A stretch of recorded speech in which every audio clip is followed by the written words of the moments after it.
தேவனுடைய ராஜ்யத்தை குறித்த உவமைகளை நாம் ஆண்டவர் சொல்லிக் கொடுத்த உவமைகளை கற்றுக்கொண்டிருக்கிறோம். இந்த 16வது பாகத்தில் அந்த சமாரிய அயலான் என்ற அந்த உவமையை 2வது பாகத்தில் முடிக்க போகிறோம். லூக்கா 10ல் 25லேருந்து 37 வசனம் வரைக்கும் அந்த அந்த உவமையை கடந்த வாரத்தில் பார்த்தோம். அந்த உவமையினுடைய சுருக்கத்தை கொஞ்சம் தியானித்தோம். The basics of the parable of the so-called Good Samaritan. I call it the Samaritan neighbor. இயேசுவிடத்தில் இந்த லாயர் நியாயப்பிரமாணத்தில் தேர்ந்து எடுத்து அதை ப்ராக்டிஸ் பண்ணுகிற அந்த நிபுணர் வழக்கறிஞர், அவர் ஒரு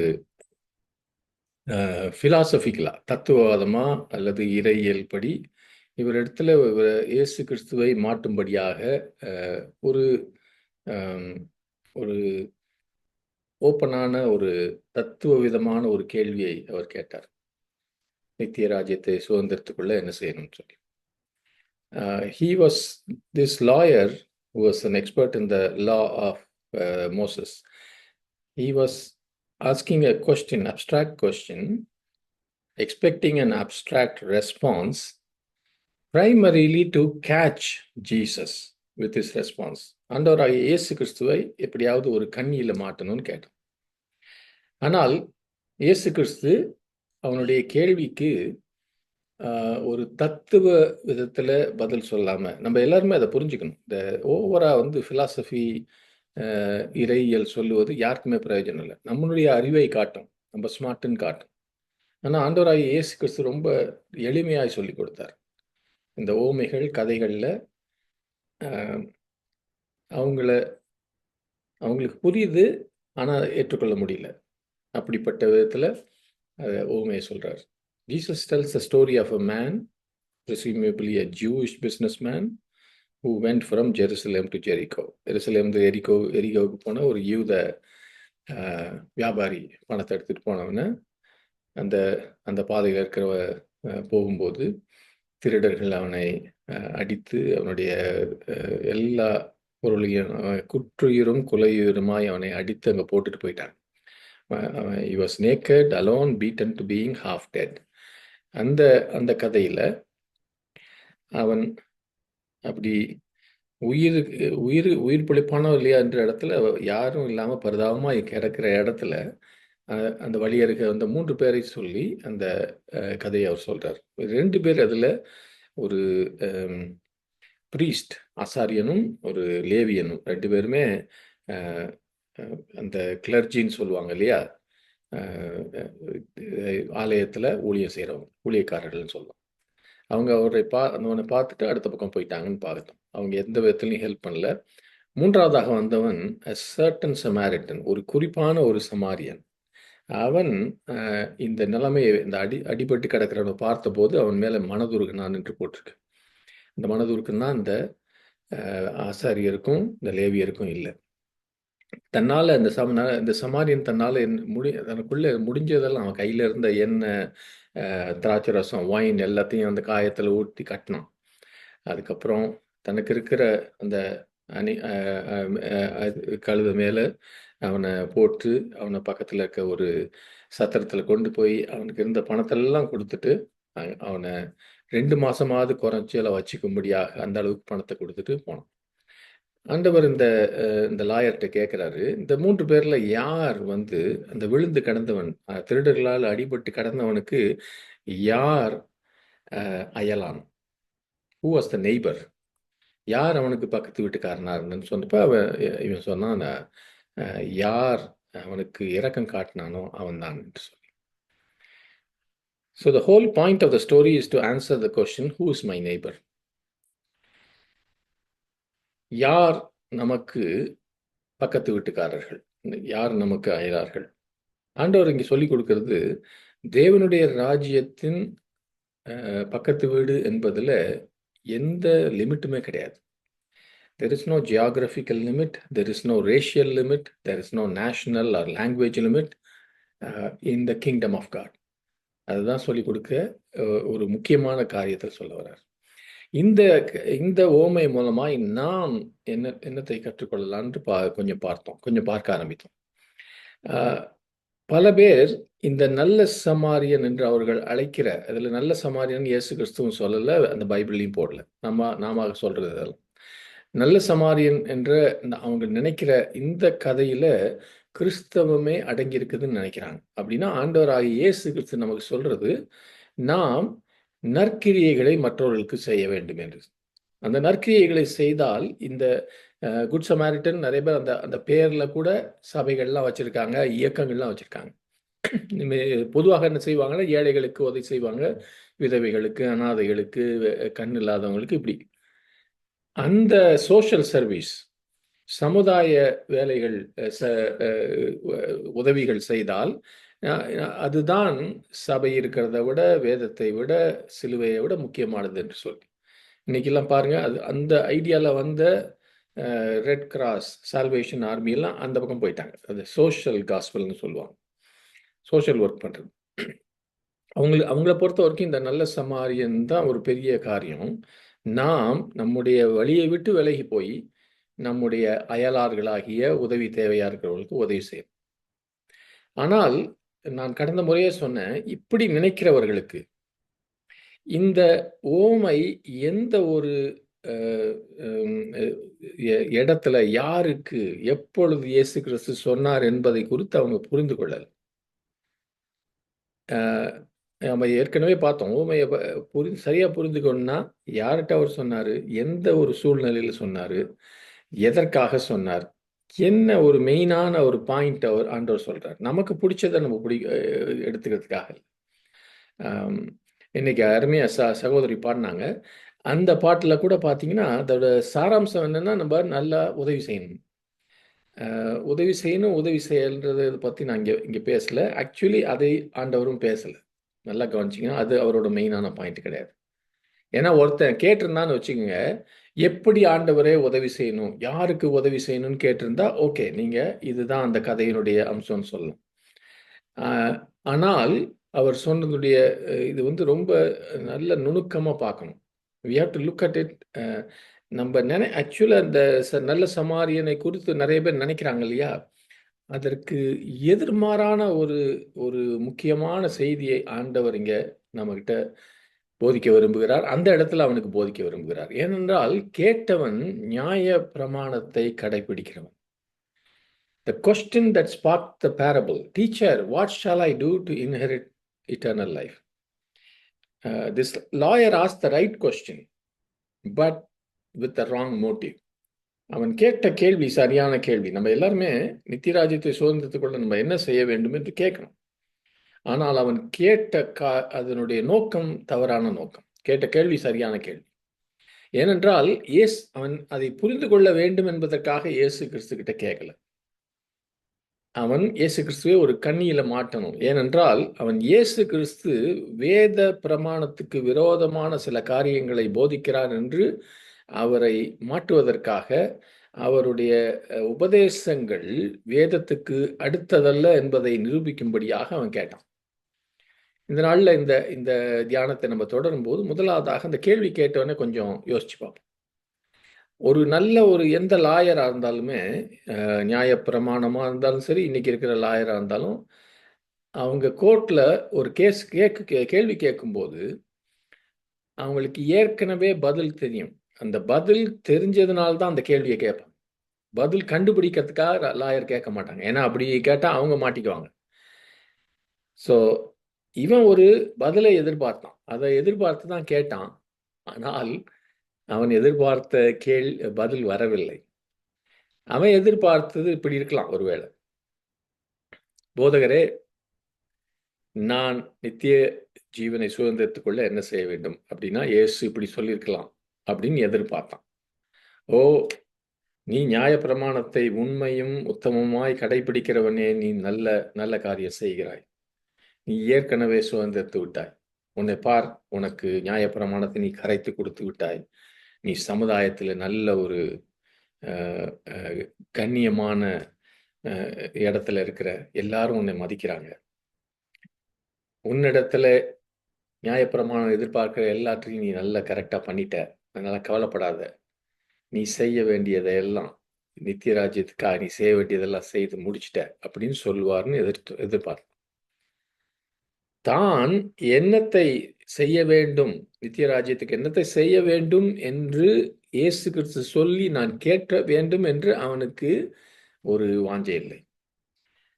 தான் ஏற்கனவே செய்து முடித்ததை அவர் அதை அங்கீகரிப்பார், அது சரி என்று சொல்லி அவர் ஸ்டாம்ப் போடுவார் என்று எதிர்பார்த்தான். ஆனால் ஆண்டவராகிய இயேசு கிறிஸ்து அவனுடைய இருதயத்தை அறிந்தவர். அவன் எந்த ஒரு பதிலைக்காக இப்படி பண்றானோ அதை அவர் கொடுக்காம, அந்த இடத்துல பார்த்தீங்கன்னா, தன்னை அந்த அந்த வசனங்கள்ல பார்க்கும்போது வாண்டிங் டு ஜஸ்டிஃபை ஹிம்செல்ஃப், தன்னையே ஒரு நீதிப்படுத்திக் கொள்ளும்படியாக இப்படி கேட்டான் இருக்குது. என்ன கேட்டான்? ஹூஸ் மை நெய்பர், எனக்கு அயலான் யாருன்னு. ஏன்னா அவனோட மென்டாலிட்டி மோட்டிவ் என்னன்னா, நான் செய்யறதெல்லாம் கரெக்டு, எனக்கு அயலான் நீங்கள் யாருன்னு சொல்லுங்க, நான் சொல்லிடுவேன் உடனே. அப்படின்னா நான் நியாயப்பிரமாணத்தை கீழ்ப்படுகிறேன், அது சொல்கிற எல்லா காரியத்தையும் செய்கிறேன். அதுக்கு பதிலாக எனக்கு என் வாழ்க்கை முடியும் போது அல்லது உலகம் முடியும் போது எனக்கு நித்திய ஜீவன் கூட கிடைச்சிடும் அப்படின்னு நினைக்கிறான். நம்ம நிறைய பேர் அப்படி தான் நினைக்கிறோம்னு நினைக்கிறேன். நம்ம நிறைய பேர் ஒருவேளை எப்போதும் இல்லை, இந்த குட் ஃப்ரைடே ஈஸ்டர் நாட்களில் கல்வாரி சிலுவையெல்லாம் நினைக்கலாம். பல சமயங்களில் நான் சபைக்கு போகிறேன், பைபிளை படிக்கிறேன், ஜெபிக்கிறேன், இதை செய்கிறேன், அதை செய்கிறேன், செக் நான் ஊழியம் செய்கிறேன், அதனால் எனக்கு நித்திய ஜீவன் உண்டு. we get caught up in ourselves. நம்முடைய காரியங்களையே யோசிக்கிறோம். பல பேர் நாம் நாம் நாம் என்று இப்படி ஒரு குதிரை கடுவாளம் ஓட்ட மாதிரி நம்மள பல பேருக்கு நம்ம வாழ்க்கை அப்படி தான் இருக்குது. we don't look out, சுற்றி பார்க்கறதில்ல. நம்மை சுற்றி பாவத்துக்கும் நரகத்துக்கும் போகிற லட்சக்கணக்கான பேர் இருக்காங்க. அது மாத்திரம் இல்லை, நம்ம சுற்றி பார்க்கும்போது எத்தனையோ ஆயிரக்கணக்கான ஊழியக்காரர்கள் தங்களுடைய எல்லா காரியத்தையும் விட்டு விட்டு ஓடிக்கொண்டே இருக்கிறாங்க. அதையும் நம்ம பார்க்கறதில்ல. we think that is who we are, we will go to heaven. நம்மை நாமே தேவனுக்கு முன்பாக நியாயப்படுத்த விரும்புகிறோம். நம்முடைய குடும்பத்துக்கும் நண்பர்களுக்கு முன்பாக நமக்கும் ஒருவேளை கண்ணாடியில் பார்க்கும்போது கூட நான் செய்யறதெல்லாம் ஓகே தானே அப்படின்னு. trying to convince everybody that we are okay, we have done enough good, we have followed the law and the commandments, and we want to say we have earned eternal life. இதையெல்லாம் நம்ம செய்துட்டோம், நேர்த்தியாய் நமக்கு நித்திய ஜீவன் உண்டு என்று சொல். இது மாதிரி தான் இருக்கான் அந்த லாயர். அதனால அவன் மேலே நம்ம ரொம்ப கடுப்பாக இருக்க வேணும், ரொம்ப அவனை தப்பாக யோசிக்க வேணும். ஏன்னா அவன் ஒரு சாதாரண மனுஷனாக தான் இருக்கான். அந்த அந்த நியாயப்பிரமாணிக மேலே கூட ஆண்டவர் மனதுருக்கம் வச்சு அவனை நேசிச்சார். அதனால தான் அவனுக்கு இந்த ஓமானத்தை சொல்லி கொடுத்தார். நல்லா இந்த கவனிச்சிங்கன்னா, இந்த இந்த லாயர் கொடுக்கல் வாங்கல் என்கிற அந்த ஒரு நித்திய ஜீவன் வேணும்னா நான் சில காரியங்களை செய்யணும், தசம பாகம் கொடுக்கணும், அதை செய்யணும், இதை செய்யணும், பலியை கொடுக்கணும், இப்படி இப்படி ஒரு இதுக்கு இங்கிலீஷில் சொல்லுவாங்க டிரான்சாக்ஷனல், கொடுக்கல் வாங்கல் ஒரு புத்தி. இதில் இருக்கிறவனை எடுத்து உண்மையான தேவனுடைய ராஜ்யத்துக்கு கொண்டு வரணும்னு ஆண்டவர் விரும்பினார். இவன் இந்த மனுஷன் யூதர்களுக்கு போதிக்கிறவன். அவன் நினைச்சான் இயேசு கிறிஸ்து ஒரு புதிய மதத்தை போதிக்க வந்திருக்கிறார், புதிய ஒரு ரிலிஜனை போதிக்க வந்திருக்காரு. அது ஒரு பக்கம் பார்த்தீங்கன்னா உண்மைதான். ஏனென்றால் புதிய திராட்சை ரசம் இயேசு சொன்னார். இவன் வச்சிருக்கிறது பழைய துருத்தி. Is got the old wine skin. obedience to law will give you eternal life. But Jesus said, I am the life, I am the resurrection, I am the way, I am the truth. இயேசு கிறிஸ்து சொல்லிக் கொடுப்பது நானே வழி, சத்தியம், ஜீவன். என்னை விசுவாசிக்கிறவன் தான் நித்திய ஜீவனை அடைவான். அதை எடுத்து இந்த பழைய துருத்தியில போட முடியாது. அதனால இவன் இவன் நினைச்சான் ரொம்ப புரட்சிகரமா பேசுறாரு, இந்த பழைய ஏற்பாடு டோரால இருக்கிறதுக்கு விரோதமா பேசுறாருன்னு சொல்லி இந்த கேட்டப்ப ஆண்டவர் கேட்டாரு, நீ நீ என்கிட்ட அவர்கிட்ட கேட்டான் நித்திய ஜீவன். அப்ப ஆண்டவர் கேட்டார், நீ உன்னுடைய பதில சொல்லுன்னு சொன்னவொன்னே அவர் சொன்னாரு, நீ நீ ஓகேயா, வேதத்துக்கு போய் நீ சொல்லு, வேதத்தை பாரு. அந்த இடத்துல பார்த்தீங்கன்னா, அந்த 2 பேரும் மோதுறாங்க இல்லையா? இவன் தான் வந்து மோதுறான். அதுல பைபிளுக்கு போக தேவையில்லாத ஒருத்தர் யாருன்னா, உலகத்திலேயே இயேசு கிறிஸ்து தான். ஏனென்றால், அவர் தேவனோடு இருந்தபோது, தேவனை மிகவும் அந்யோன்ய ஐக்கியத்தோடு இருந்தவர். தேவனுடைய மனதிலும், இருதயத்திலும் என்ன இருக்கிறது என்ற எல்லா காரியத்தையும் இயேசு கிறிஸ்து அறிந்தவர். தேவனுக்கு நிகராக இருந்தவர். அப்படி இருந்தபோதும் கூட, அவர் உன்னுடைய நியாயப்பிரமாணம் அது என்ன சொல்லுது? பைபிள் என்ன சொல்லுதுன்னு சொல்றார். அப்ப இந்த கேள்விக்கு நம்ம பதில் கிடைக்கணும்னா, நம்ம பைபிளுக்கு தான் போகணும். If you want to know how to live forever, how to have a real life, you will find the answer in the Bible. நீ எப்படி நித்தியமாய் வாழ வேண்டும், நல்ல ததும்புகிற வாழ்க்கை, உண்மையான உனக்கு ஜீவன் வேண்டும் என்றால் அதனுடைய பதில் எல்லாம் வேதத்தில் தான் பார்க்கணும். ஸோ இந்த இந்த என்னதான் சரியான பதில் என்பது இது ஒரு சவாலான ஒரு காரியம். ஒரு சர்ச் வாசல்ல போட்டிருந்தாங்களாம் poster, you can have life before death. நீ மரிக்கிறதுக்கு முன்பாக உனக்கு ஜீவன் இருக்கணும். அது பார்த்தா ஒரு ஃபன்னியாக தான் இருக்கும். ஏன் மரிக்கிறதுக்கு முன்னாடி நமக்கு ஜீவன் தான் இருக்கணும் அப்படின்னா, எனக்கு நித்திய ஜீவன், உண்மையான ஜீவன் மரிக்கிறதுக்கு முன்பாகவே இருக்கலாம். பல பேர் மரித்த பிறகு பரலோகத்தில் போய் தான் நான் வாழப் போகிறேன், ஆளப் போகிறேன்னு நினைச்சிட்டு இருக்கோம். ஆனால் இந்த இந்த இந்த இந்த டீச்சர், இந்த லாயர் இப்படி கேட்ட உடனே அவன் அதுக்கு பதில் கொடுக்குறான். அந்த உன்னுடைய தேவனை நீ முழு மனதோடும் அதற்கு இணையானது, அதெல்லாம் உங்களுக்கு தெரியும் இல்லையா? இந்த 2 பதிலையும் சொன்னான். ஆண்டவர் சொன்னாரு, நீ வாசித்து நீ புரிந்து கொண்ட பைபிளும் என்னோட பைபிளும் ஒன்றுதான். நீ அந்த கரெக்டா அந்த பைபிள்ல இருக்கிறத நீ சொன்னா நானும் அதுக்கு சம்பந்தம். அந்த அந்த போதகன் கரெக்டா சரியான கட்டளைக்கு வந்தான். ஏன்னா பழைய ஏற்பாட்டில் 613 கட்டளைகள் இருக்கு. 613 commandments are there in the Old Testament. அதில் 10 கட்டளைகள் பெரிய கட்டளைகள். ஆனால் இந்த வேதத்தை போதிக்கிற வேத பாரகர், இந்த நியாயப்பிரமாணத்தில் எக்ஸ்பர்ட்டாக இருக்கவங்க, அதை எல்லாமே சரியான சாராம்சம் என்ன என்று சொல்லி அதை இந்த 2 காரியத்தில் சொல்லிட்டான். எனக்கு தெரிஞ்ச வரைக்கும் அவன் சொல்றான், எனக்கு பைபிள் தெரிஞ்ச வரைக்கும் 2 காரியத்தை செய்யணும். நான் என்னுடைய தேவனை முழு இருதயத்தோடும், முழு மனதோடும், முழு ஆத்மாவோடும், முழு பலத்தோடும் என்று உபாகமத்தில் சொன்னோம். அடுத்தது அதுக்கு இணையானது, you must love your neighbour as, உன்னுடைய அயலானை, உன்னுடைய பக்கத்து வீட்டாரை நீ உன்னை நேசிப்பது போல நேசிக்கணும். லேவியராகமத்தில் இந்த 2ஐயும் சொல்லிட்டான். ஆண்டவர் சொல்லிட்டாரு, கரெக்ட், உனக்கும் எனக்கும் எந்த இதில் தர்க்கமே கிடையாது, கொஞ்சம் கூட தப்பு தர்க்கம் இல்லை. Absolutely you are right. சரி, நீ போய் செய். You will really live and you will live for ever.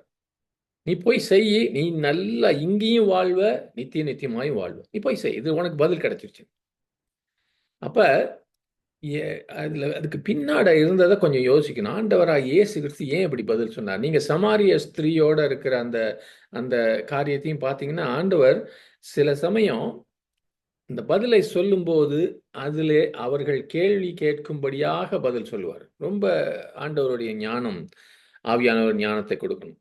ஒரு பல வருஷங்களுக்கு முன்பாக ஆண்டவர் இப்படி ஒரு தடவை எனக்கு இந்த ஒரு சில மாதங்கள் இந்த ஞானத்தை கொடுத்தார் ஆவியானவருக்குள்ள. ஒரு பிராமண சகோதரனோட நான் பேசி கொண்டிருக்கும் போது அவர் ஆர்கியூ பண்ணுறதுக்குன்னு வருவார்.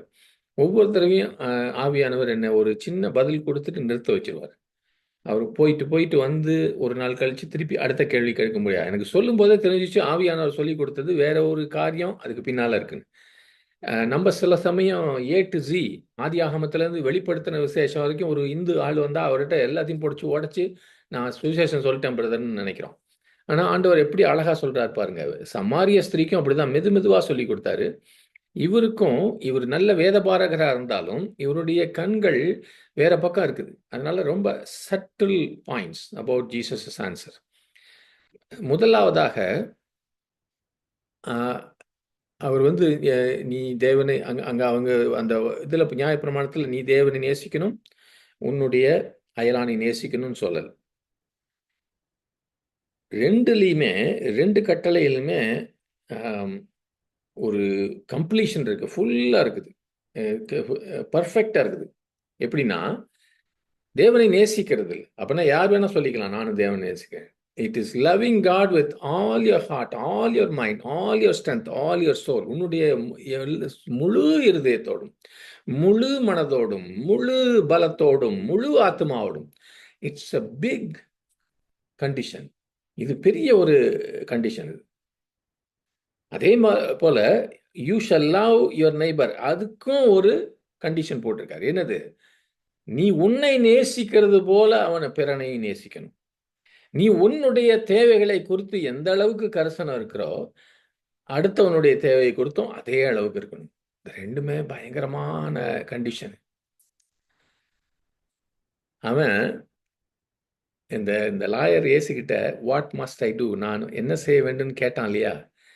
அந்த என்ன செய்ய வேண்டும், என்ன செய்ய வேண்டும் என்ற அவன் கிரேக்க வார்த்தை என்னன்னா, எந்த ஒரு காரியத்தை நான் செய்தால், what single action must I do to live forever, எந்த ஒரு காரியத்தை நான் செய்து நித்திய ஜீவனை சுதந்திரிக்கணும். இயேசு கிறிஸ்து சொன்னது, do this and you will live, இதை நீ செய்தால் நீ வாழ்வாய். அவர் சொன்ன நீ செய்கின்ற அந்த கிரேக்க வார்த்தைக்கு என்ன அர்த்தம்னா, you do continuously all the time, எப்பொழுதும் தொடர்ந்து இந்த காரியத்தை செய் என்ற அந்த வார்த்தைக்கு அர்த்தம். நீ செய்து கொண்டே இருக்க வேண்டும், அதான் அந்த கிரேக்க வார்த்தைக்கு அர்த்தம். புரியுதா? அப்ப அவரு அந்த வாலிப அந்த அந்த லாயர் கேட்டது, எனக்கு ஒரு காரியம் சொல்லுங்க, இந்த லேண்டை விற்கணுமா, என் தலையை மொட்டை அடிக்கணுமா, ஒரு 30 நாள் உபவாசம் இருக்கணுமா, ஏதாவது ஒரு காரியம் சொல்லுங்க, ஒன் திங், அதுக்கப்புறம் எனக்கு நித்திய ஜீவன். ஆனா இயேசு சொன்னது, நான் சொல்றத நீ நீ சொல்றதையும் நான் ஒத்துக்கிறேன், அதை எப்பொழுதும் செய்ய வேண்டும், உன்னுடைய வாழ்க்கை முழுவதுமாய், ஒவ்வொரு நாளும் ஒவ்வொரு நிமிஷம் நீ செய்தால் நீ வாழ்வாய். அப்ப என்ன செய்யறாரு ஆண்டவர் இங்க இந்த பதில சொல்லும்போது? முதலாவதாக இந்த நியாயப்பிரமாணத்தை அறிந்தவன் அவன் எங்க இருக்கிறான்? பைபிள்ல இருக்கிறான், அவனோட ஓன் பைபிள்ல. அங்கிருந்து அவர் பதிலை ஆரம்பிக்கிறார். அவன் இருக்கிற இடத்துல இருந்து ஆரம்பிக்கிறார். எப்படி சமாரிய ஸ்திரீ பேசும்போது அவள் பேசுகிற இடத்துல இருந்து ஆரம்பிச்சார். ஆபிரகாம் இப்ரஹாம்னு ஆரம்பிச்சாங்க, அது அந்த லெவலுக்கு வந்து பேசினார். அது போல இங்க அவன் இருக்கிற இடத்துல சொல்லிட்டு, இவர் சொன்ன காரியம் நிச்சயமா அந்த லாயருக்கு புரிஞ்சிருக்கும். ஆனா அவன் சொல்லி உண்மையாய் அவன் ஒரு சின்சியரான உண்மையான ஆளா இருந்தா அவன் சொல்லியிருக்கணும், ஆண்டவரே இது ஒரு காலம் முடியாத காரியம், இதை எப்படி நான் தொடர்ந்து எப்பொழுதும் செய்யணும்னு சொல்றீங்களே, வேதத்திலையும் சொல்லியிருக்குது, அது ஆனால் என்னால முடியாது, யாராலையும் முடியாது. ஆனால் இந்த வழக்கறிஞன்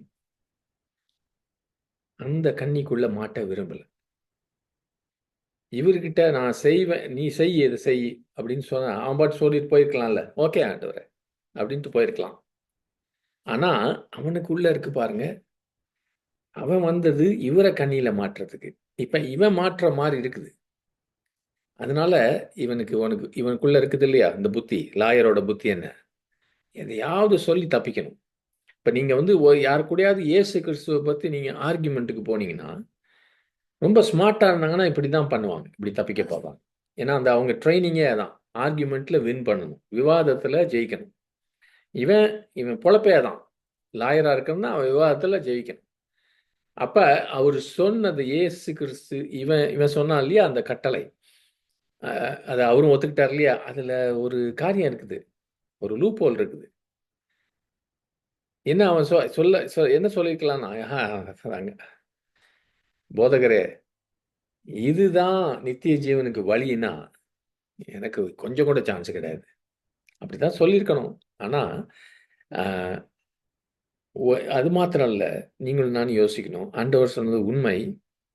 ஆனால் இந்த உலகத்துல நீங்களோ நானோ உலகத்துல இதை கேட்டுக்கொண்டிருக்கிற யாரா இருந்தாலும், அந்த வசனத்தை படிச்ச யாரா இருந்தாலும், ஆண்டவராகிய இயேசு கிறிஸ்துவை தவிர மீதி எல்லாரும் ஒருத்தருக்கு கூட அந்த உண்மையான ஜீவனை, நித்திய ஜீவனை இதன் மூலமாக சுதந்திரத்துக் கொள்ளுவதற்கு தகுதி கிடையாது. முடியவே முடியாது. Not one.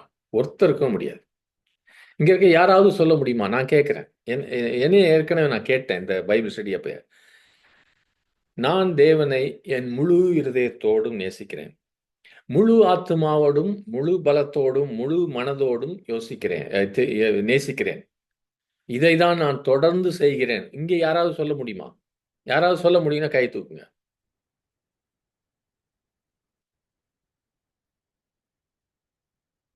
அது கை தூக்குனாங்கன்னா அடுத்தது கேட்பேன். இங்க என்னோட கூட இருக்கிற அயலார்கள் யாரா இருந்தாலும், என் பக்கத்து வீட்டுக்காரனோ, வேலையில இருக்கவங்களோ, எங்கேயாவது ரோட்ல பார்க்கிறவன், அவனையும் நான் கவனித்து பேணுகிறது போல அவனையும் கவனிக்கிறேன். I always curd for my fellow man as much as I looked after myself. Can anybody say that? இங்க இருக்க யாராவது சொல்ல முடியுமா? யாருமே சொல்ல முடியல. நீங்களும் நானும் சொல்ல முடியாது. இந்த வழக்கறிஞனும் சொல்ல முடியல. அப்ப எடுத்த உடனே அவன் ஆரம்பித்த உடனே சொல்லியிருக்கணும், இது முடியாத காரியம் ஆண்டவரே. Because the tragedy of those who are trying to get to heaven by being good enough is this: they will never make it. It is an impossible standard. நீங்க உங்களுக்கு இருக்கிறதெல்லாம் தான தர்மம் கொடுக்கலாம், நற்கிரியைகள்ல பெருத்திருக்கலாம். நான் நற்கிரியைகளை செய்ய வேணாம்னு சொல்ல, because that is not the point of this parable. நீங்க நற்கிரியைகளை செய்ய வேண்டும் என்பது இது முக்கியமான ஒரு கருத்து கிடையாது. அது இரண்டாம் பட்சமானது. நற்கிரியைகளை செய்வதனாலே ஒருவன் நித்திய ராஜ்யத்தை சுதந்திரித்துக் கொள்ள முடியாது. இதைதான் ஆண்டவர் சொல்ல விரும்புகிறார். அவன் அதை ஒத்துக்கொள்ளாமல், வசனம் சொல்லுது, தன்னை அவன் நியாயப்படுத்திக் கொள்ளும்படியாக, he wanted to put himself right. அதனால அடுத்த கேள்வியை ஆரம்பிக்கிறான். அவனுக்குள்ள நமக்குள்ளேயும் இருக்கிற பெருமை சொல்லுது, ஆண்டவரே நீங்க என்னைய சரி பண்ணாதீங்க. இப்ப நான் கேட்டேன் இல்லையா, இங்க நிறைய பேர் நம்ம வீணா இந்த காரியமெல்லாம் சொல்றோம். முழு இருதயத்தோடும் முழு பலத்தோடும் அப்படின்லாம் சொல்லி. இப்ப நான் கேட்டேன், ஆண்டவருக்குள்ள நீங்க எல்லாம் பல பேர் எத்தனையோ வருஷமா இருக்கீங்க. என்னையும் சேர்த்து தான் சொல்றேன். எனக்கு 50 வருஷம் முடிஞ்சு போச்சு ஆண்டவருக்குள்ள. இங்க இருக்கிற யாராவது என் முழு இருதயத்தோடு ஆண்டவரை நேசிக்கிறேன்னு சொல்ல முடியாதுன்னு சொல்றேன். அப்ப why are we trying to talk like that, sing like that? எதற்காக அப்படி பாடவோ, அப்படி ஆராதிக்கவோ, அப்படி ஜெபிக்கவோ நம்ம நினைக்கிறோம்? புரியுதா? அதற்கு முன்னால வேற காரியம் வரணும். அததான் இந்த வருகிற குட் ஃப்ரைடே, ஈஸ்டர்ல எல்லாம் பார்க்க போறோம். Because eternal life is a gift. நித்திய ஜீவன் என்பது இலவச ஈவு.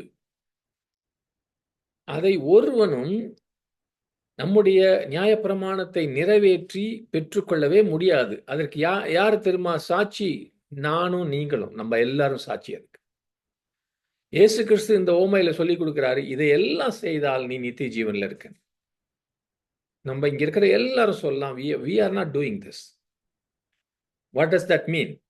We will not have eternal life. அப்படின்னா நமக்கு நித்திய ஜீவன் இல்லைன்னு அர்த்தமா? இல்ல, ஆண்டவர் சொல்லி கொடுக்கிறது வேற. முதல்ல நம்ம ஒத்துக்கணும், நம்முடைய சொந்த முயற்சியினால. ஆனால் நம்ம எல்லாருக்குள்ளேயும் இருக்கிற அந்த ஆடமைட் நேச்சர், அந்த ஆதாமுடைய இயற்கை என்ன சொல்லுது? அந்த பெருமை, ஆண்டவரே என்ன அப்படி வைக்காதீங்க, நான் செய்ய போறேன், நான் சர்ச்சுக்கு போவேன், நான் பாட்டு பாடுவேன், நான் ஜெபிப்பேன், நான் ஒரு மணி நேரமா, நீங்க 2 மணி நேரம் சொல்றீங்கன்னா 2 மணி நேரம் நான் பைபிள் படிப்பேன். Do it yourself religion. இதுதான் நம்ம சபைகளிலும் சமுதாயத்திலும் அதிகமாக இருக்கிறது. I will do it myself even if it kills me. எவ்வளவு கஷ்டமா இருந்தாலும் நான் செய்வேன். அதை தான் போதகர்களும் போதிக்கிறாங்க. இதை செய், இதை செய், இதை செய்யாத, இதை செய், இதை செய்.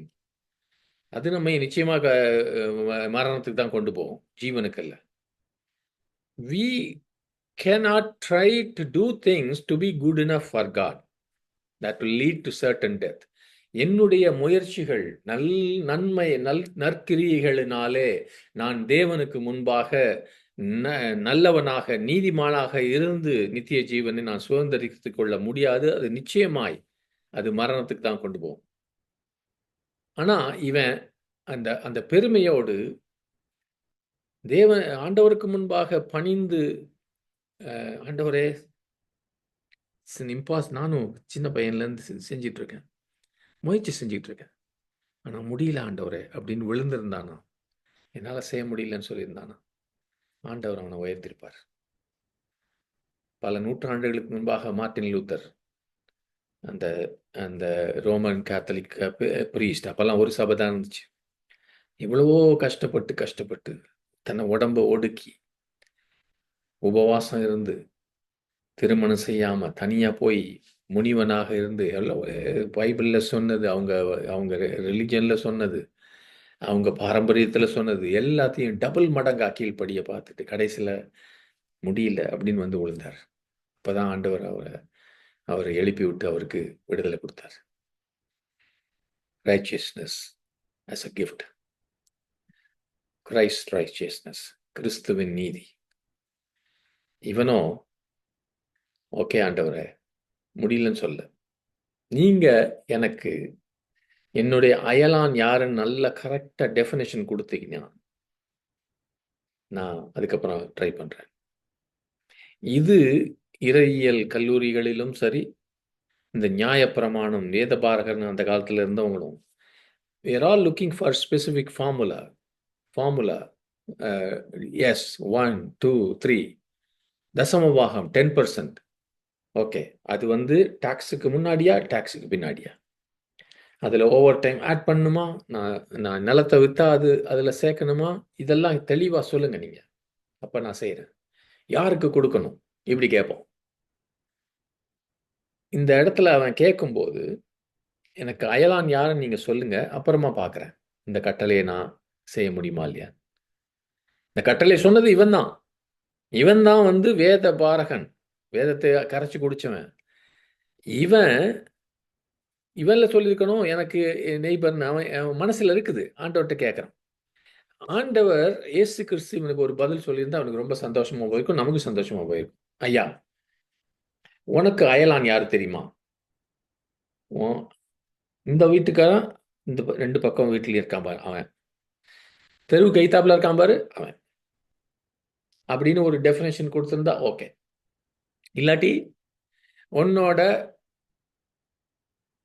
பிள்ளை குட்டி, அவங்களோட குடும்பம், உன் மனைவியோட குடும்பம், அதுலேயும் லிமிட்டு, இப்படி கிளியராக சொல்லியிருந்தா அது சொல்லியிருக்கு.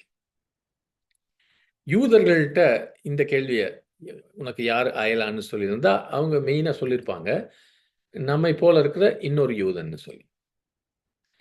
எப்போதான் ஒரு நம்மை போல இருக்கிற இன்னொரு யூதன் பிரச்சனையில் இருந்தானா அவனை பிரச்சனைக்கு உதவி செய்யணும், அவன் தான் எனக்கு அயலான். But that was not Jesus answer. அது இயேசுவனுடைய பதில் இல்லை. தேவன் இயேசு மூலமாக ஒரு ஆச்சரியமான ஒரு பதிலை கொடுக்க போறார் இந்த கேள்விக்கு. ஹூஸ் மை நெய்பர், என்னுடைய அயலான் யார்? Surprising answer.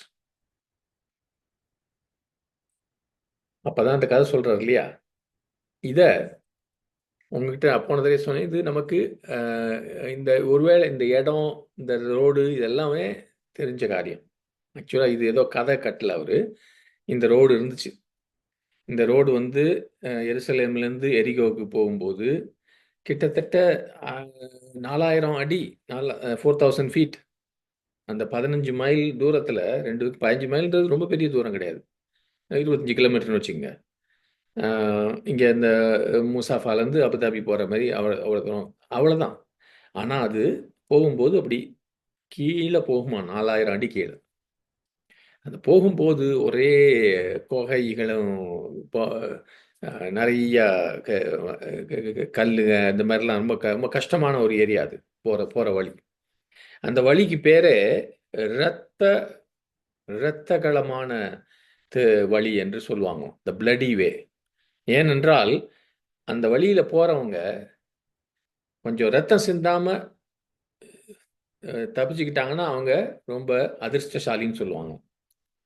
இப்போ கூட இன்னும் ஒரு 100 வருஷம் முன்னாடி வரைக்கும் கூட அதே ரோட்டில் எக்கச்சக்கமாக திருடங்க இருப்பாங்களாம். அந்த திருட்டு நிறைய நிறைய நடக்குமா. அவங்க அந்த அங்கே இருக்க குகைகளில் ஒளிஞ்சிக்கிட்டு தனியாக போனீங்கன்னா மாட்டினீங்க. இவன் அவன் அப்படி போனது இவன் தப்பு, போனவனோட தப்பு அந்த கதையில் இல்லையா. அவன் கூட்டத்தோடு போயிருக்கலாம், அதெல்லாம் பண்ணியிருக்கலாம். அங்கே அந்த ஜனங்க வந்த மாதிரி சொல்கிறாருல ஆண்டவர், அவங்களும் கூட ரியல் லைஃப் பீப்புள். ஏதோ கற்பனையில் அவர் பண்ணல. 2 இந்த ஆசாரியர், லேவியர், சமாரி, இவங்கெல்லாம் வந்து உண்மை வாழ்க்கையில் இருக்கவங்க. இதை நீங்களும் நானும் புரிஞ்சுக்கணும்னா 2000 வருஷத்துக்கு முன்னாடி சொல்லும்போது ஒரு மாதிரி வேகா இருக்கும். இன்னைக்கு இருக்கிற கதையில் சொல்கிறேன்.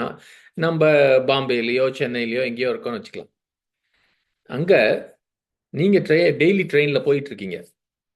பாம்பேயில், சென்னையில், டெல்லியிலலாம் இப்போ டெய்லி ட்ரெயின் இருக்குல்ல, வேலைக்கு போகிற அந்த மெட்ரோ ட்ரெயின் மாதிரி. நைட்டு ரொம்ப லேட் ஆயிடுச்சுன்னா நீங்கள் பார்த்தீங்கன்னா அந்த ட்ரெயினில் யாருமே இருக்க மாட்டாங்க. பிஸ்னஸ் முடிச்சுட்டு ஒரு பிஸ்னஸ்மேன் வராரு. திருடனுங்க உள்ளுக்கு ஏறிட்டானுங்க. ட்ரெயினில் அடிச்சு போட்டு அவங்ககிட்ட இருக்கிறதெல்லாம் பிடிக்கிட்டு போயிட்டாங்க. அந்த கம்பார்ட்மெண்ட்டுக்கு ஒரு பாஸ்டர் உள்ளே வராரு. பார்க்குறாரு. கர்த்தாவே இவனை ரட்சியும், இவனை காத்துக்கொள்ளும், இவனை ஆசீர்வதியும் சொல்லிட்டு போயிட்டே இருக்காரு. அப்புறம் அந்த சுவிசேஷம் சொல்லுவார் இல்லையா, கரெக்டாக அந்த ஜிப்பாலாம் போட்டுக்கிட்டு கையில் ஒரு ஷோல்டர் பேக் போட்டு வருவாங்க, கையில் பைபிள் எடுத்துக்கிட்டு. அது ஒரு யூனிஃபார்ம் சுவிசேஷர்கள். அவர் வராரு. அவர் வந்து பார்க்குறாரு, யாராவது அடுத்த ஸ்டேஷன் வரத்துக்குள்ளே ஒரு ஆம்புலன்ஸு கூப்பிட்டா நல்லா இருக்கும் இந்த மனுஷன் சாகிறதுக்குள்ளன்னு சொல்லி. ஆனால் நான் வந்து பாவிகளை ரட்சிப்புகளை நடத்தும்படியாக ஒவ்வொரு மணி நேரத்தையும் செலவழிச்சிட்ருக்கேன். இவன் செத்து போகிற ஆள்கிட்ட போய் நான் டைம் எதுக்கு வேஸ்ட் பண்ணணும்னு சொல்லி, இவன்கிட்ட நான் எதுவும் பண்ணாலும் இவன் சுவிசேஷத்தை ஏற்றுக்கொள்வானா இல்லையா, அது ஒரு 4-5 மணி நேரம் ஆகும், நமக்கு இருக்கிற ட்ரெஸ் எல்லாம் வேஸ்ட் ஆகும் அப்படின்னு போயிட்டே இருக்கான். ஆனால் அந்த ட்ரெயின் அப்படியே நீ மெதுவாக வரும்போது ஒரு போர்ட்டர் ஏறுறான். போர்ட்டர் ஏறுவாங்கல்ல பேக்கெல்லாம் எடுக்கிறதுக்கு, அந்த மாதிரி ஒருத்தன் ஏறுறான். அவன் ஏறி பார்க்குறான். அவன் ஏழப்பட்டவன் அந்த போர்ட்டர். அவன் பிஸ்னஸுக்காக ஏறி இருக்கான். ஆனால் இவனோட காயத்தெல்லாம் பார்த்து கட்டி அவன் அந்த போர்ட்டர் ட்ராலியில் எடுத்து பக்கத்தில் இருக்க ரயில்வே ஹாஸ்பிட்டலில் போய் அவன், ஐயா இவனை அட்மிஷன் பண்ணுங்க, ஏன் ஏன் என் பேரில் வச்சுக்கோங்க, ஏதோ காசெல்லாம் வேணாம் அப்படின்னு சொல்லி கொடுத்துட்டு போகிறான். இந்த மாதிரி அவனோட மொபைல் நம்பரையும் கொடுத்துட்டான். இவனுக்கு எதுவும் வேணும்னா, நீங்கள் உங்களுக்கு இந்தியாவிலலாம் தெரியும்ல, எது வேணாலும் பணம் கேட்பாங்க. எது வேணாலும் என்னை மொபைலில் கூப்பிடுங்க, நான் இருக்கிற பணத்தை கொண்டாந்து கொடுக்குறேன். இந்த 3 பேரில் இந்த அடித்து கடந்த அந்த வியாபாரி பிஸ்னஸ்மேனுக்கு யார் வந்து அயலான் என்று ஆண்டவர் கேட்டார்னு என்ன சொல்லுவீங்க? புரியுதா? இப்படி நம்மளுடைய இந்த இன்னைய சூழ்நிலையில் இது நிச்சயமாக இது நடக்கும்போது, உங்களை பற்றி தெரியாது, நான் இருந்திருந்தேன்னா எப்படி இருந்திருப்பேன்னு எனக்கு தெரியாது. நான் உட்காந்து இதெல்லாம் கட்டுவேனா, என் வேலையெல்லாம் விட்டுட்டு என் போலீஸில் மாட்டுவோமே, யார் எவனாவது இருப்பானாங்க, இதெல்லாம் யோசிச்சுட்டு இருப்பேன். ஜெபம் பண்ணுறது ஈஸி. இயேசு கிறிஸ்து இந்த கதையை சொல்லும்போது குறிப்பாக இந்த சமாரியன் என்று சொன்னார். வேற ஒரு ஆளை சொல்லியிருக்கலாம், ஒரு சாதாரண யூதன் சொல்லியிருக்கலாம். ஏன் இந்த யூதர்கள் எருசலேம்லேருந்து எரிகோவுக்கு இந்த ரோட் வழியாக போகிறாங்க, அந்த பர்டிகுலர் ரோட்? ஏனென்றால் அவங்க சமாரிய அல்லாட்டி சமாரிய நாடு வழியாக போகணும். இது வந்து வனாந்திரத்தில் இருக்கு. அவங்க சமாரியர்களை சந்திக்க விரும்பவில்லை. இது ரொம்ப சுத்தின ரோடு இருந்தாலும் கூட அவங்க இதை செஞ்சாங்க. ஏன்னா யூதர்களுக்கு சமாரியர்களை அந்த அளவுக்கு வெறுத்தாங்க. அவங்கள பொறுத்த வரைக்கும் இவங்க ரொம்ப மோசமான வெளியார், டிஃப்ரெண்ட் பீப்புள், வித்தியாசமான ஜனங்க. அவங்களுக்கு 2 குரூப்புக்கும் நடுவில் ரேஷியல் ப்ரெஜுடிஸ், இனவெறி இருந்துச்சு. நமக்கெல்லாம் தெரியாதுல்ல இதெல்லாம். இங்கே நம்ம நிறைய பேர் வந்து காஸ்டில் நல்லா புரண்டு வளர்ந்தவங்க, நமக்கு புரியும்னு நினைக்கிறேன். இந்த சமாரியர்கள் யூதர்கள் இவங்களுடைய சரித்திரத்தின்படி என்னன்னா, வடக்கில் இருந்த இஸ்ரவேல் 2 ராஜ்யமாக இருந்துச்சு. சாலமன் நாட்களுக்கு பிறகு 2 பிரிஞ்சிச்சு இஸ்ரவேல் தேசம். இஸ்ரவேலும் யூதா தேசம். அந்த நார்தன் கிங்டம், வடக்கில் இருந்த அந்த இஸ்ரவேல் தேசம் முதலையே கிறிஸ்துக்கு முன்பாக 721 பிசி, 721 அது வருஷத்தில் கிமு. அதுலேயே அசீரியா வந்து தாக்கி அங்கே இருந்த நிறைய எபிரேய ஜனங்களை கூட்டு போயிட்டாங்க அடிமைத்தனத்தில். கொஞ்சம் பேரை விட்டுட்டு போயிட்டான். ஆனால் நாட்கள் வந்த பிறகு மற்ற அசீரியன் அந்த படைகள் போய் எங்கெல்லாம் எடுத்தாங்களோ அங்கே இருக்கிற ஆளுங்க கச்சா முச்சான்னு கண்ட ஆளுங்களாம் இந்த இடத்துக்கு வந்தாங்க. இன்னைக்கு பாருங்க, அந்த காசா இதுலலாம் நடக்குது பாருங்க, அந்த மாதிரி தான் கச்சா முச்சான்னு இருந்துச்சுங்க. யார் யாரோ வந்துட்டாங்க. அவங்கெல்லாம் வந்த உடனே அங்கே இருந்த கொஞ்சம் எபிரேய ஜனங்கள், ஈப்ரு ஜனங்க, அப்ரஹாமின் புத்திரர், அந்த வந்த ஜனங்களோட மிக்ஸ் பண்ணி கல்யாணம் பண்ணி இந்த சமாரியர் என்ற ஒரு கூட்டம் எழும்புச்சு அங்கே. இந்த தெற்கில் இருக்கிற யூதாவின் ராஜ்யம் ஒரு 130 வருஷம் கழிச்சு அது விழுந்துச்சு. ஏன்னா நெபுகட்நேசர் பாபிலோனின் சேனை வந்து இவங்களை பிடிச்சிட்டு போயிட்டாங்க வேற நாட்டுக்கு. பின்னால சரித்திரத்தில் அந்த பாபிலோன் ராஜ்யமும் பெர்சியாவுக்கு விழுந்து பெர்சியன் எம்பையர் இருக்கும்போது அங்கே சைரஸ் கீழே இவங்க இந்த யூதர்கள் திரும்பி வந்து இந்த யூதா தேசம், குறிப்பாக எருசலேமையும் ஆலயத்தையும் திரும்ப கட்டினாங்க. அந்த நேரத்தில் இந்த சமாரியால இருந்த கலந்திருக்கிற இனங்கலந்து விட்ட அந்த யூதர்கள், ஹாஃப் ஜூஸ்ன்னு சொல்லலாம், அவங்க வந்து நாங்களும் உங்கள் ஆலயத்தை, எங்களுக்கும் ஆபிரகாம் தான் தகப்பன், நாங்களும் உங்கள் ஆலயத்தை கட்ட வரோம்னு சொன்னபோது இந்த யூதர்கள் சொன்னாங்க, நீங்கள்லாம் மிக்ஸ்டு, உங்களை வேணாம்னு சொல்லிட்டாங்க. அதனால அவங்களுக்குள்ள அந்த அளவுக்கு தகராறு அடுத்த 500 வருஷம் இந்த பின்னணியில தான் இருக்கிறோம். அதனால அவங்க தாங்களே ஒரு ஆலயத்தை கட்டிக்கிட்டாங்க. இந்த எருசலேமுக்கு யாராவது அவங்க ஊர் வழியா போக அனுமதிக்கல. இப்படி பலவிதமான பிரச்சனைகள் இருந்துச்சு 2 பேருக்கும் நடுவில். இவங்க ஆக்சுவலாக அந்த யூதாவின் அந்த ஒரு ராஜாரம் தான், கிறிஸ்து பிறப்பதற்கு முன்பாக 128 கிமுல அவன் ஆக்சுவலாக அந்த அங்கே இவங்க கட்டியிருந்தாங்க, சமாரியர் கட்டியிருந்த அந்த ஆலயத்தையே போய் இடிச்சு போட்டான். இந்த சமாரியர்கள் ஒரு நாள் இந்த தேவனுடைய ஆலயம் இங்கே எருசலேமுக்கு வந்து அங்கே இறந்து போன ஒரு பன்னியை உள்ள போட்டாங்க, அதை அசுத்தமாக்கிட்டாங்க. இப்படி இவங்களுக்குள்ள அப்படி ஒரு வெறுப்பும், புறஜாதியரை விட இவங்க கீழே நினைச்சாங்க. யூதர்களை பொறுத்த வரைக்கும் சமாரியர்கள் புறஜாதியரை விட கீழ்த்தரமான ஜனங்கள் என்று சொல்லி அவங்கள யூத பாரம்பரியத்துக்கு நம்ம கன்வெர்ட் கூட பண்ணக்கூடாது. அதனால தான் இயேசு கிறிஸ்து சமாரிய ஸ்திரீகிட்ட பேசின போது அவங்க சீசர்களுக்கெல்லாம் அவ்வளோ ஆச்சரியமா இருந்துச்சு, ஏன் பேசுறாருன்னு சொல்லி. இந்த பின்னணியில் இருக்கும்போது ஏன் இயேசு கிறிஸ்து குறிப்பாக சமாரியன் என்று சொன்னார்னு உங்களுக்கு புரியணும். ஏனென்றால் ஒரு யூதன் ஒரு சமாரியனை கூட நான் பார்க்க கூடாதுன்னு சொல்லி அந்த ரோட்ல போறவன் யாரையெல்லாம் அவாய்ட் பண்ண நினைச்சானா அந்த ஒரு மனுஷன் தான் இவனுக்கு உதவி செஞ்சான். அப்போ ஆண்டவர் வந்து he is redefining neighbor and it's a radical message of mercy. அயலான் என்பதை நீங்களும் நான், கிறிஸ்தவர்களாகிய நீங்களும் நான் எப்படி புரிந்து கொள்ள வேண்டும், கர்த்தருடைய இரக்கம் என்றால் என்ன என்பதை நாம் கற்றுக்கொள்ள வேண்டும் என்று இந்த அருமையான ஓமையில போதிக்கிறார். புரியுதா? It's not just help the person next door or help the person over the door, over the other road. அங்க இருக்க அக்கம் பக்கம் இருக்கவனுக்கு உதவி செய்யன்றது இல்லை, அது இல்லை இந்த மெசேஜ். அதை விட பெருசு, உங்களுக்கும் அவனுக்கும் எந்த விதத்துலையும் சம்பந்தம் இல்லை, அவனுக்கு உதவி செய்யுங்க. அவன் வேற கம்ப்ளீட்டா வேற குரூப்பா இருக்கலாம்.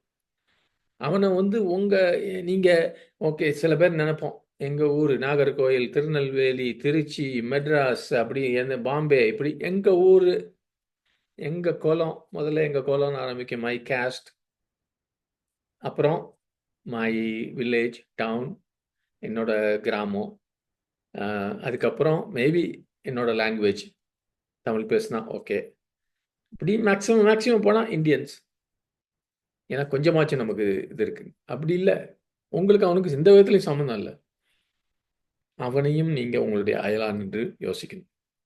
அப்போ அவருடைய ஆண்டவர் சொன்ன பாயிண்ட் எல்லாம் பார்த்தீங்கன்னா, his definition is utterly practical. அவர் ரொம்ப ஒரு ப்ராக்டிக்கலாக சொல்லி கொடுக்குறார். அயலான் என்பவன் என்னன்னா, நீங்கள் அவனை பற்றி உங்களுக்கு என்ன ஃபீலிங் இருக்குன்னு அது அயலான் இல்லை. அவனை பார்த்தா உங்களுக்கு அன்பாக இருக்குது, அவனை பார்த்தா உங்களுக்கு பேசணும் போல இருக்குது, இல்லை உதவி செய்யணும் போல இருக்கு, நல்ல இருதயத்தில் கொஞ்சம் நல்ல எண்ணங்கள் இருக்கு, அப்படி இல்லை. அயலான் என்பவன் என்னன்னா மற்றவர்களுடைய தேவைகளை சந்திக்கிறவன், அவன்தான் அயலான். Who is a neighbor who does something about another person's need? அவன் தான் அயலான். Second, you must never limit the word neighbour to the people next door. பக்கத்தில் அக்கம் பக்கத்தில் இருக்கவங்களுக்குன்னு சொல்லி அயலான் என்ற வார்த்தையை வைத்திடக்கூடாது. இந்த உலகத்தில் எங்கெல்லாம் தேவை இருக்குதோ உங்களால் அவர்களுக்கு உதவி செய்ய முடிகிற நிலைமையில் இருந்தீங்கன்னா அவர்கள் எல்லாம் அயலார்கள். இன்றைக்கு பாருங்க, நமக்கு கொஞ்சம் நல்ல கவனிங்க. உங்களுக்கு எனக்கும் ஃப்ரீ வாட்ஸ்அப் கால்ஸ் இருக்கு, ஃப்ரீ இல்லாட்டி சீப் ஜூம் கால் இருக்குது, ஃப்ரீ இமெயில், சோஷியல் மீடியா, இதெல்லாம் ஃப்ரீ. அப்போ நம்முடைய டெஃபினேஷன் இன்னைக்கு ஆண்டவர் என்கிட்டையும் உங்ககிட்டையும் அயலான்னு கேட்டால் இந்த இன்டர்நெட்டை வச்சு நமக்கு சொல்லிக் கொடுப்பார். Who can you call? Who is asking for help on WhatsApp? நம்முடைய இந்த அயலான் என்ற அந்த விளக்கம், அந்த டெஃபினேஷன் வந்து ஃபுல்லாக ஓப்பன் ஆயிடுச்சு இன்னைக்கு உலகத்தில் எந்த மூலையில் இருந்தாலும். உதாரணமாக ஒரு மாதத்தில் ஒரு தடவை நான் வந்து 2 சகோதரர்களோட ஜெபிக்கிறேன். ஒரு சகோதரன் சிட்னியில் இருக்கார், ஆஸ்திரேலியாவில். இன்னொரு சகோதரன் அமெரிக்காவில் இருக்கிறார். அதனால் நான் இங்கே நடுவில் இருக்கிறேன். நான் இந்த ஜெபத்துக்கு ப்ரேயிங் அக்ராஸ் த ஓஷன்ஸ், சமுத்திரங்களுக்கு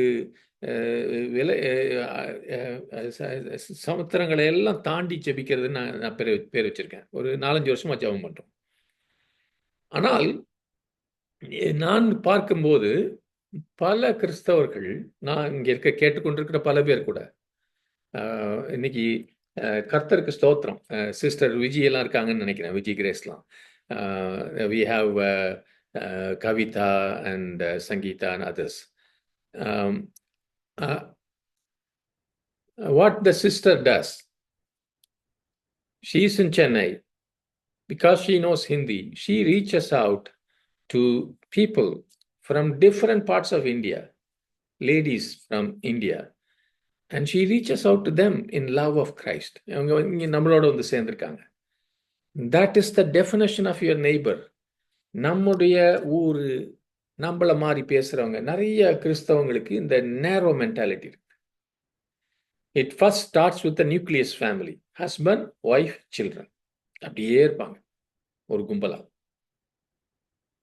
நிறைய பெரும்பாலான கிறிஸ்தவர்கள் அதோட முடிச்சுட்டாங்க. சில சமயம் சில பேர் அதுக்கு மேல ஓகே, மாமன், மச்சான், அத்தை, பாட்டி அப்படி இது பண்ணா, சில பேர் தங்களுடைய சொந்த கிராமம் அல்லது ஜாதி அதுக்கு கொஞ்சம் இது பண்ணலாம். ஆனா பாருங்க, தயவுசெய்து நல்லா கவனிங்க. உங்களுடைய மாம்சத்தில் இருக்கிற என்னமோ சொல்லுவாங்கல்ல, தான் ஆடாவிட்டாலும் சதை ஆடுன்னு சொல்லுவாங்க.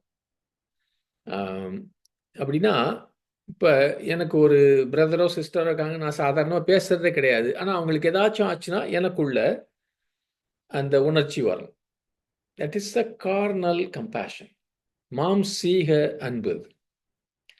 அதற்கும் கிறிஸ்துவின் மனதுருக்கத்து, அந்த மாம்சீக carnal compassion, normal compassion, natural compassion, இயற்கையான மனுஷீக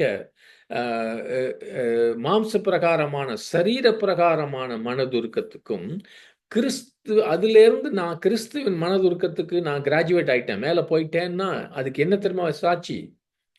நீங்க உங்களுடைய டெஃபினேஷன் என்ன? அயலான் யார்? யாரை குறித்து நீங்க கவலைப்படுறீங்க? யாரை குறித்து நீங்க காரியங்களை நற்கிரியைகளை செய்றீங்க? அதை வச்சிருக்கு.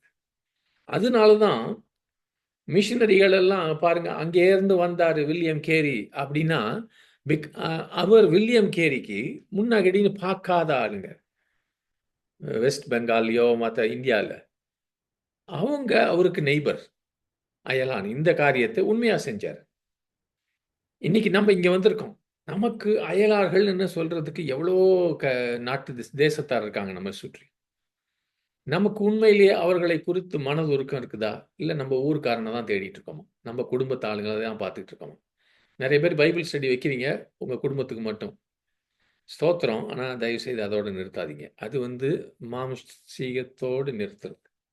கிறிஸ்துவின் மனதுருக்கம் உங்களுக்கு இருக்குன்னா, அதுக்கு சாட்சி உங்களுடைய எல்லைகள் விஸ்தாரமாகணும். உங்களுடைய மென்டல் அண்டர்ஸ்டாண்டிங், மென்டல் லிமிட்ஸ் மனதுருக்கம் செய்வதற்கு நல்ல பெருசாகும். ஆமென். புரியுதா? இத ஆண்டவர் சொல்லிக் குடுத்தாரு. 3வது அவன் இந்த மனுஷன் எனக்கு அயலான் யாருன்னு அவன் கேட்காம, யாருக்கு நான் அயலானா இருக்கணும்னு கேட்டிருக்கணும். ஏன்னா, அது வித்தியாசமான கேள்வி. யாருக்கு நான் உதவி செய்யணும்னு. அந்த சமாரியன் செய்தது ஒரு இரக்கத்தின் கிரியை. அங்க எதையுமே அவன் எதிர்பார்க்கல. அடிச்சு பிடிச்சு கிடந்தவன் அவன் பணக்காரனா, ஏழையா அவன் நிர்வாணியா கிடக்குறான். ஒண்ணும் கிடையாது. அவன்கிட்ட கையில பைசா கிடையாது. அவன் அ அடிச்சு முடிச்ச உடனே, அவன் இவனுக்கு எதுவும் செய்வானா? அதான் தெரியல. அதெல்லாம் எதிர்பார்க்கவே இல்ல. அதுக்கு பேரு இரக்கம். Which means an act that was totally undeserved. ஒரு உதாரணம் சொல்றேன். இது உண்மையிலே நடந்தது. கொஞ்ச நாட்களுக்கு முன்பாக. ஒரு 30, 40 வருஷத்துக்கு முன்பாக தென் ஆப்பிரிக்கால அபார்த்தைட் இருந்துச்சு. அப்படின்னா வெள்ளைக்காரங்க வந்து கருப்பர்களை வந்து ஒரு அ அ நம்ம ஊர்ல வச்சிருப்போம்ல ஷெட்யூல் காஸ்ட், அன்டச்சபிள்னு அத விட மோசமா வச்சிருந்தாங்க. அங்க இருந்த கருப்பு ஆட்களை, பிளாக் பீப்பிள அடிமைகளாக டச் பண்ண மாட்டாங்க. அவங்களுக்கு எந்த உரிமையும் கிடையாது. அப்படி இருந்த இடத்துல ஜோஹானஸ்பர்க்ல, அங்க தங்கம் எடுக்கிறதுக்கு அந்த தங்க சுரங்கம் இருக்கும் இல்லையா? கோல்ட் மைன். இன்னைக்கு இருக்குது. அங்க மேல இருக்கிற சூப்பர்வைசர் வெள்ளைக்காரன். உள்ள போய் வேலை செய்ற அந்த சுரங்கத்தில கஷ்டமான வேலை செய்றவங்கலாம் கருப்பாளுங்க. ஆனா ஒரு நாள் இந்த வெள்ளைக்காரன் உள்ள போயி ஒரு காரியத்த இன்ஸ்பெக்ட் பண்ணணும். செக் பண்ணணும். டெக்னிக்கலா ஏதோ ப்ராப்ளம் இருந்திருக்கு. ஒரு புதுசா போட்ட சுரங்கத்துக்குள்ள போய் பார்த்துருக்கான். பார்த்துக்கிட்டு இருக்கும்போது பார்த்தா திடீர்னு அந்த சுரங்கத்தினுடைய ரூஃப் மேல இருக்கிறதெல்லாம் அப்படியே கொலாப்ஸ் ஆயிருச்சு. இவன் நல்லா உள்ள மாட்டிக்கிட்டான். எப்படியோ அவன இழுக்க பார்த்தாங்க, வெளிய வரல. ஏன்னா, அவன் அந்த ராக்கெல்லாம் அவன மூடிடுச்சு. அவங்களால இழுக்க முடியல. அதுக்கு உள்ள ஒரு ட்ரில் போட்டு அவன பிடிச்சு கைய, கால எடுக்கிறதுக்கெல்லாம் பண்ணாங்க. போட்டாங்க. ட்ரில் போட்டாங்க. ஆனா அது ரொம்ப டேஞ்சரஸ். அதுக்குள்ள யாராவது போனாங்கன்னா, அவங்களும் மாட்றதுக்கு ரொம்ப சான்ஸ் இருந்துச்சு. அப்படியே எல்லாரும் யோசிச்சுட்டு இருக்காங்க. யார் போனாலும் உள்ள அவன போய் காப்பாத்த போனா, அவனுடைய லைஃப்பும் போகும். அதனால ஒருத்தரும் போகல. திடீர்னு ஒரு அ பிளாக் ஆஃப்ரிக்கன் கருப்பாரு அங்க வேலை செய்ற ஆள். திடீர்னு அந்த குரூப்ல எல்லாம் பேசிட்டு இருக்காங்க. தலைய சொரிஞ்சுகிட்டு இருக்காங்க, யோசிச்சுட்டு இருக்காங்க. இவன் தட தடன்னு உள்ள ஓடிட்டான். உள்ள போயி அந்த கேப்புக்குள்ளேயே அப்படி இப்படி கஷ்டப்பட்டு போய், தன்னுடைய ஜீவனையும் பார்க்காம, அங்க உள்ள இருந்த அந்த வெள்ளைக்காரன தூக்கிட்டு வந்துட்டான். அவனு மயக்கம் போட்டு அவனுக்கு எல்லாம் ஒண்ணும் நினைவெல்லாம் இல்ல. இவன் தூக்கிட்டு வந்துட்டான். தூக்கிட்டு வந்து ஹாஸ்பிட்டலுக்கு கூட்டிட்டு போயிட்டாங்க. அந்த வெள்ளைக்காரன் பொழச்சுக்கிட்டான்.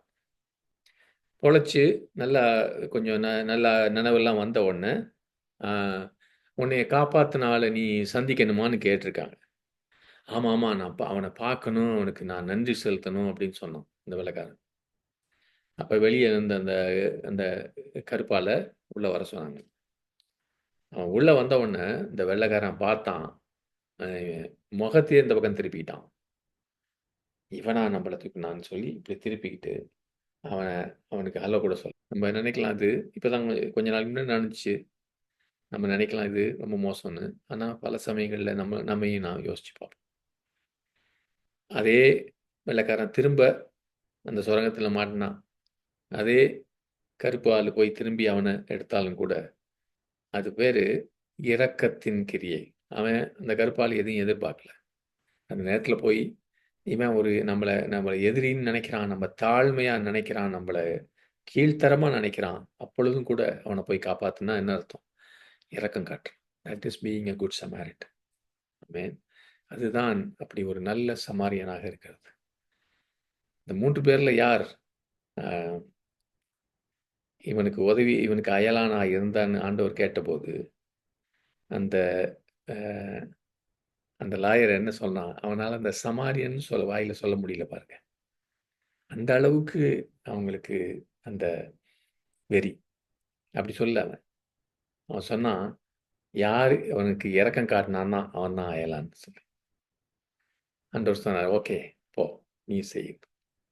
யாரெல்லாம் உன்னை வெறுக்கிறார்களோ, யாரெல்லாம் உன்னைய வந்து கீழ்த்தரமாக நடத்துகிறாங்களோ, யாரெல்லாம் உன்கிட்ட பேசாமல் இருக்கிறாங்களோ, யாரெல்லாம் உன்னைய சபிக்கிறாங்களோ, அவங்களுக்கு நீ போய் செய்யுத உன் வாழ்க்கை முழுவதுமாய்.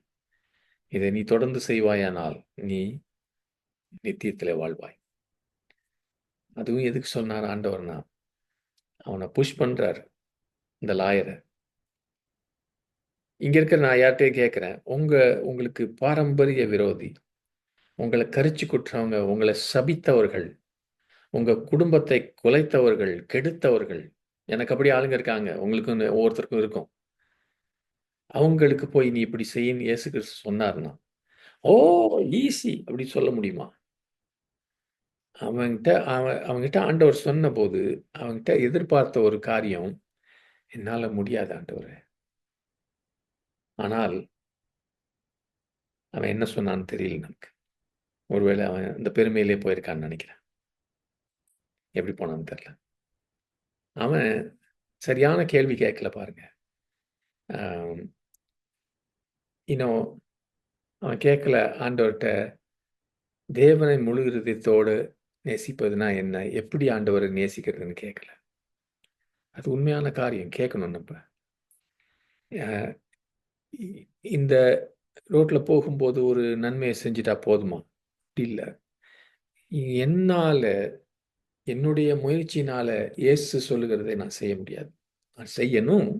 ஆனா என்னால என்னுடைய முயற்சி செய்ய முடியாது. எனக்குள்ள இருக்கிற இயேசு கிறிஸ்து, எனக்குள்ள இயேசுவின் மனதுருக்கம், எனக்குள்ள ஆவியானவர் வரும்போது, எனக்குள்ள அவருடைய ரேமா வார்த்தைகள் வரும்போது, அவருடைய கிறிஸ்துவின் அன்பு என்னை நெருக்கி ஏவும் போது தான் நான் செய்ய முடியும். அவருடைய கிருபையினால் தான் நான் செய்ய முடியும்.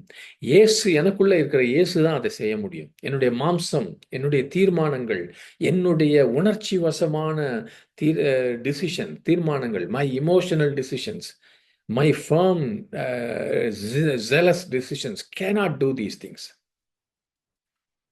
அவன் இதை சொல்லியிருக்கணும், அண்ட் கர்த்தாவே, இப்படி நான் வாழ முடியாது. I am only human. நான் ஒரு சாதாரண மனுஷன், இப்படிப்பட்ட ஒரு வாழ்க்கையை நடத்த முடியாது. அந்த லாயர் கேட்கல பாருங்க. ஆண்டவரை நேசிப்பதுனா என்னன்னு கேட்கல பாருங்க. அவன் எனக்கு அயலான் யார் என்பதை தான் அவன் டெஃபினேஷனுக்கு கொடுக்க வந்துட்டான். அதையாச்சும் செய்யலான்னு சொல்லி. ஆனால் ஆண்டவரை நேசிப்பதுனா என்னன்னு அவன் கேட்டிருந்தா கூட. ஆனால் அது பாருங்க, அந்த லூக்கா எழுதினாரு, அவருக்கு பரிசுத்த ஆவியானவர் அவரை தூண்டி விட்டு, இதை தொடர்ந்து நீங்கள் நீ வீட்டில் படிச்சீங்கன்னா அதுக்கு அடுத்தாப்புல என்ன வருது தெரியுமா? அதில் தான் நீங்கள் இயேசுவை நேசிப்பது, தேவனை நேசிப்பதுனா என்ன என்பதற்கு ஒரு காரியத்தை உடனே சொல்லி கொடுக்கிறார். மரியாள் இயேசுவின் பாதத்தில் அமர்ந்திருக்கிறது நம்ம பார்க்கிறோம். அதுதான் தேவனை நேசிக்கிறது, ஆண்டவருடைய பாதத்தில் அமர்ந்திருக்கிறது. You can be so busy being a good Samaritan. மார்த்தாளை போல, ஒரு நல்ல சமாரியன் போல அங்கேயும் இங்கேயும் ஓடிட்டு இருக்கலாம். உங்கள் பக்கத்தில் இருக்கவங்களாம் உதவி செஞ்சிட்டு இருக்கலாம்.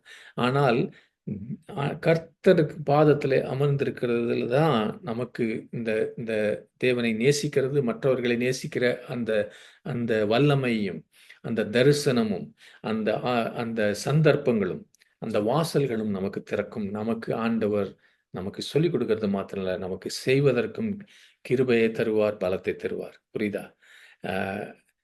இதையும் அழகா சொல்லிக் கொடுக்குறார். கடைசியாக, நான் டைம் இல்லை, நம்ம ஒவ்வொருவரும் அந்த வழியருகே கடந்தானே, அவனுடைய பொசிஷனில் நம்மளை வச்சு பார்ப்போம். நம்மை ஒருத்தங்க அடித்து போட்டாங்கன்னா நாம் போகிற வரவங்ககிட்ட எவ்வளவு எதிர்பார்ப்போம்? யாராவது நம்மை வந்து காப்பாற்றுவாங்களான்னு எதிர்பார்ப்போம் இல்லையா? நம்ம ஒவ்வொருவரும் கூட பல நேரங்களிலே அந்த அடிக்கப்பட்ட மனிதன் நடத்த இருக்கிறோம். நம்ம வாழ்க்கையில் அப்படிப்பட்ட நிலைமையில் வரோம்.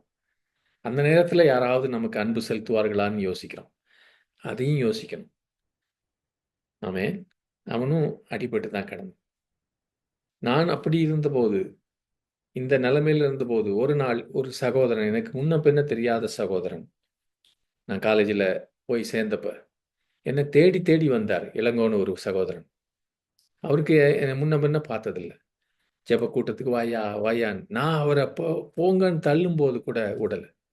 அதனால தான் நான் இன்னைக்கு ரட்சிக்கப்பட்டு இங்கே வந்து உட்கார்ந்துருக்கேன். என்னை தெரியாதவர்கள், அறியாதவர்கள், என்னுடைய குலம் கோத்திரம்லாம் அவங்க கேட்கல. அவங்க அந்த நல்ல சமாரியன் செய்தது போல இழுத்து கொண்டு போய் தங்களுடைய நேரத்தையும் முயற்சியும் செலவழிச்சாங்க. இப்படிதான் நம்மகிட்டயும் நான் இந்த நிலைமையில இருந்திருக்கேன். அதுக்கு பின்னாலயும் நம்ம ஒவ்வொருவருடைய வாழ்க்கையிலும் தெரியும். நம்ம பல பேர் இந்த காயப்பட்ட நிலைமையில இருந்திருக்கோம். நாம பல பேர்ட்ட உதவி எதிர்பார்த்திருக்கோம்.